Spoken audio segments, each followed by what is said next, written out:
Siti Maryam adalah seorang wanita salihah yang sangat menjaga kesuciannya. Ia adalah ibu Nabi Isa alaihissalam yang merupakan utusan Allah Subhanahu wa Ta'ala. Dalam buku seperti Maryam, seperti Rabah oleh Dian Nafi diceritakan sosok Maryam yang memiliki banyak keikhlasan, yaitu karena menjaga penjagaan atas dirinya dan penghambaannya pada Allah Subhanahu wa Ta'ala, yaitu yang penuh dengan kehusuan. Ia adalah keturunan dari Nabi Daud alaihissalam dan bagian dari Bani Israel. Siti Maryam adalah pembuka kaum perempuan di surga. Dari Aisyah radhiyallahu anha bahwa Rasulullah berkata,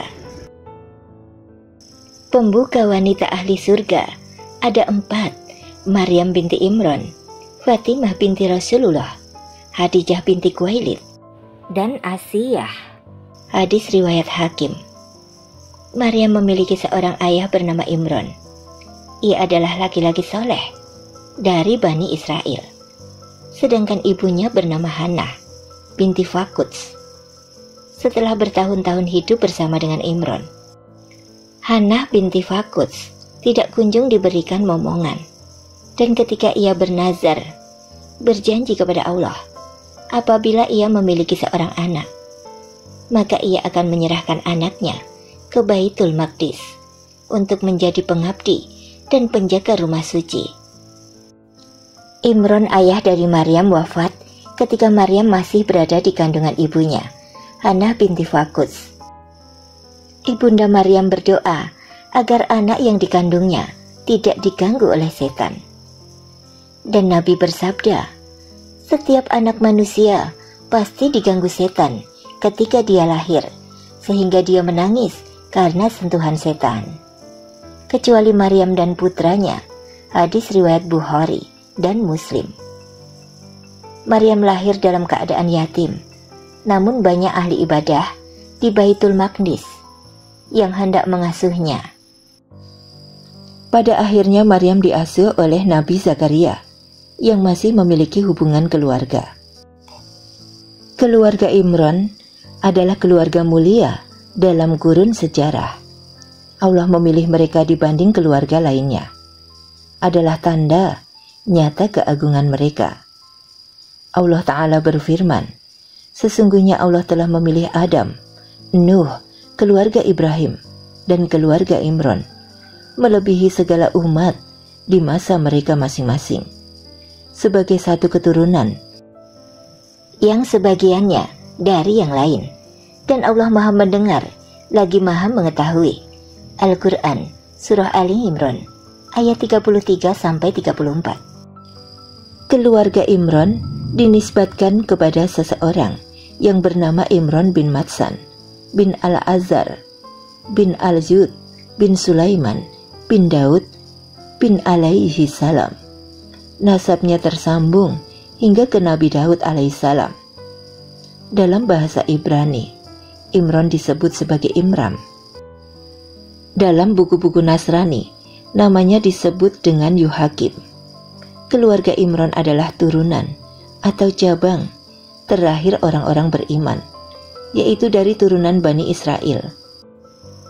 Namun antara mereka dengan Nabi Yakub terpisah beberapa kurun lamanya. Maryam tumbuh di kalangan Bani Israel dengan terhormat. Maryam adalah salah seorang wanita ahli ibadah yang tekun ibadah lagi terkenal, dan beliau adalah seorang gadis muda yang tidak bersuami. Beliau berada di dalam pemeliharaan semua saudaranya, yaitu Zakaria, salah seorang nabi dari Bani Israel, serta pembesar yang dijadikan tempat bertanya dalam masalah agama. Zakaria melihat bahwa Maryam memiliki karomah yang melimpah. Putri Imran yang satu ini adalah wanita terbaik dan tersempurna. Dalam surah Ali Imran disebutkan, dan mendidiknya dengan pendidikan yang baik, dan Allah menjadikan Zakaria pemeliharanya. Setiap Zakaria masuk untuk menemui Maryam di mihrab, ia dapati makanan di sisinya. Zakaria berkata, "Hai Maryam, "Dari mana kamu memperoleh makanan ini?" Maryam menjawab, "Makanan itu dari sisi Allah. Sesungguhnya Allah memberi rezeki pada siapa yang dikehendakinya tanpa hisab." Yaitu Al-Quran, Surah Ali Imran, ayat 37. Diceritakan bahwa Zakaria mendapati di sisi Maryam buah-buahan musim dingin di saat musim panas, dan menemukan buah-buahan musim panas di saat musim dingin, yaitu sebagaimana telah dijelaskan di dalam Surah Ali Imran. Dalam kesehariannya, Siti Maryam senantiasa berdoa, berzikir, berpuasa, dan bermunajat kepada Allah Subhanahu wa Ta'ala. Menurut Ibnu Ashur dalam kitab At-Tahrir, Siti Maryam dikenal sebagai sosok yang suci dan berakhlak mulia. Diriwayatkan dalam beberapa kisah saat mengandung Nabi Isa, Siti Maryam masih berusia 13 tahun. Saat itu ia diamanahkan oleh Allah Subhanahu wa Ta'ala melalui perantara malaikat Jibril. Siti Maryam dipercaya untuk mengandung Nabi Isa melalui rahimnya yang masih suci. Kisah ini diabadikan oleh Allah Subhanahu wa Ta'ala dalam Al-Quran, tepatnya di Surah Maryam.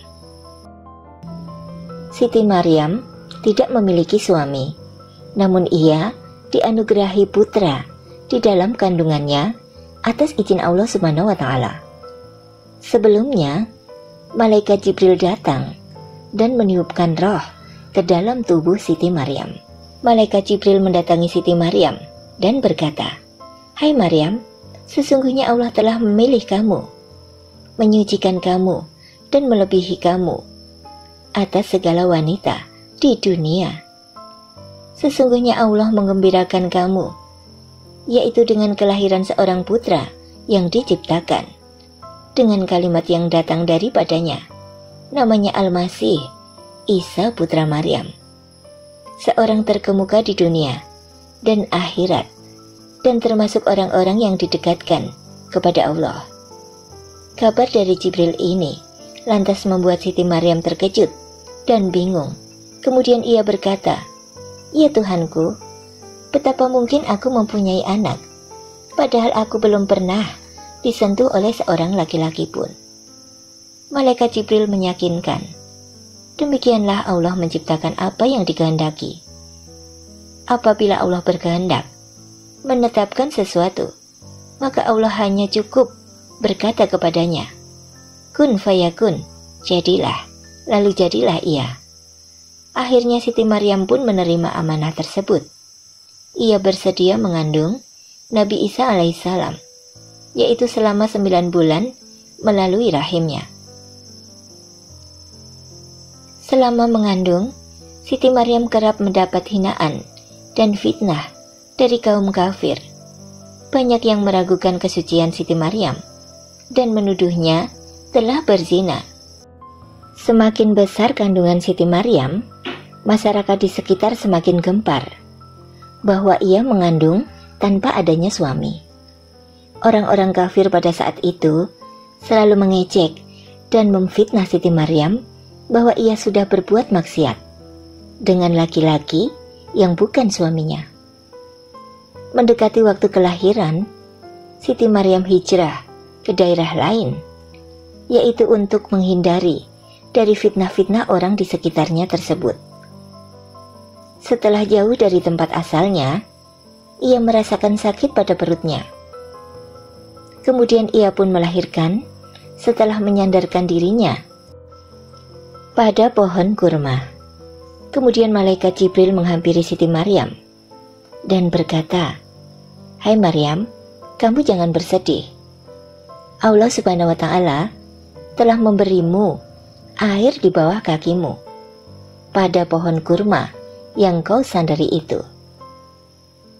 Goyangkanlah ke arahmu, maka pohon kurma itu akan menggugurkan buah kurma yang masak kepadamu. Maka makan minum dan bersenanglah kamu. Dan jangan bersedih hati bila kamu nanti bertemu dengan orang.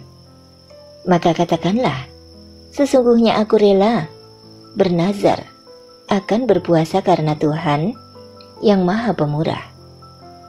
Maka aku tidak akan berbicara dengan seorang manusia pun pada hari ini.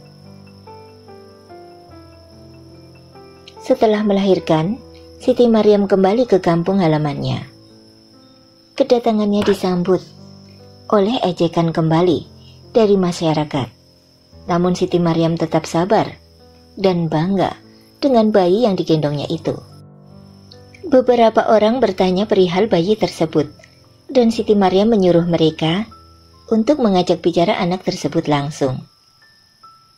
Atas kekuasaan Allah Subhanahu wa Ta'ala, bayi atau Nabi Isa tersebut mengatakan, "Sesungguhnya aku hamba Allah. Dia memberiku kitab Injil, dan Dia menjadikan aku seorang nabi, dan Dia Allah menjadikan aku seorang yang diberkahi di mana saja aku berada, dan Dia memerintahkan kepadaku, yaitu melaksanakan sholat dan menunaikan zakat selama aku hidup," yaitu Al-Quran Surah Maryam ayat 30 hingga 31. Kesucian Siti Maryam begitu dijaga oleh Allah Subhanahu wa Ta'ala. Ia menjadi perempuan yang Allah pilih untuk menjejakkan kakinya di muka bumi dan menjadi penebar kebaikan serta suri teladan bagi umat manusia. Ketahuilah bahwa semua manusia kelak pasti akan mengalami mati dan akan mengalami kehidupan di alam barzah. Begitu pula dengan Maryam, ibu dari Nabi Isa alaihissalam. Pada detik-detik terakhir meninggalnya ibunya, beliau turun gunung untuk mencari kayu bakar dan makanan yang digunakan untuk berbuka puasa nantinya. Dalam riwayat lain dijelaskan bahwa Maryam meminta penundaan untuk mati sampai kembalinya Nabi Isa. Namun permintaan tersebut ditolak dengan tegas oleh malaikat maut. Maryam meninggal pada saat sedang menunaikan sholat. Dikira Nabi Isa, ibunya tengah menjalankan sholat, hingga Nabi Isa pun turut juga melaksanakan sholat hingga pagi menjelang. Setelah pagi inilah Nabi Isa baru sadar bahwa ibunya telah berpulang ke rahmatullah. Pada saat itu Nabi Isa merasakan kehampaan yang luar biasa. Sosok ibu yang sangat beliau sayangi dan selalu menjadi teman curhatnya telah meninggalkan dirinya untuk selama-lamanya. Begitu sedihnya Nabi Isa hingga saat dirinya turun gunung untuk meminta bantuan kaum Bani Israel, yaitu untuk mengurus jenazah ibunya. Tetapi tak seorang pun dari mereka yang bersedia membantu.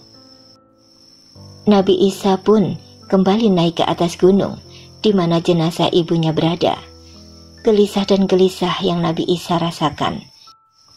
Namun tak lama setelah itu, Allah Subhanahu wa Ta'ala mengutus malaikat Jibril dan malaikat Mikail agar turun ke bumi dengan membawa serta bidadari untuk mengurus jenazah ibunda dari Nabi Isa alaihissalam. Setelah bertemu dengan para malaikat dan para bidadari, Nabi Isa pun segera meminta pertolongan untuk memakamkan jenazah ibunya. Saat itu malaikat Jibril berhadapan dengan Nabi Isa dan berkata, "Aku ini sebenarnya adalah malaikat Mikail dan sahabatku ini adalah malaikat Jibril. Aku sudah membawakan obat tubuh dan kain kafan dari Tuhanmu, dan para bidadari cantik jelita sekarang sedang turun dari surga untuk memandikan dan mengkafani ibumu." Begitu mendengar penuturan malaikat Mikail tersebut, Nabi Isa pun sangat bahagia. Tak lama kemudian, malaikat Jibril menggali kubur di atas gunung untuk makam ibunda Nabi Isa alaihissalam. Ketika para bidadari telah sampai di bumi, mereka langsung memandikan dan mengkafani jenazah Maryam. Setelah itu jenazah Maryam disolatkan, kemudian dikuburkan. Nabi Isa pun berdoa kepada Allah, "Ya Allah, sesungguhnya Engkau mendengar kata-kataku, dan tidak sedikit pun urusanku yang tersembunyi darimu. Ibuku kini telah meninggal, sedangkan aku tidak menyaksikan sendiri ketika dia wafat. Oleh karena itu, izinkanlah dia berkata sesuatu kepadaku. Tak lama setelah ibunda Nabi Isa alaihissalam dimakamkan, Allah Subhanahu wa Ta'ala berfirman, "Sesungguhnya aku telah memberi izin kepadanya."